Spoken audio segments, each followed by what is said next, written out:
Мәжіліс жанынан қоғамдық палата құрылады. Оған парламенттік және парламенттік емес партия өкілдері, еліміздегі парламентаризм мәселесімен терең айналысып жүрген азаматтар, қоғам белсенділері, саясаттанушылар мүше бола алады. Депутат Ерлан Сайыровтың сөзінше, палата аясында қоғам өкілдері заң жобаларын қарап, қоғамдық сараптама жасау арқылы өзекті мәселелерге тәуелсіз, объективті пайымдарын айтады.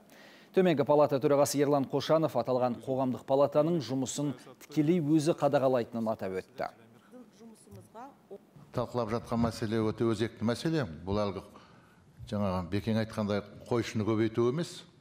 Шын айтса, бұл тағы да бір қосымша бізге бір алаң ашу. Президент айтты ғой, мынау пікірталас соның барлығы көшеде емес, митингтерде емес, осы мәжіліс қабырғасында бірінші кезекте өту керек деп. Қызу қоғамдық пікірталастар.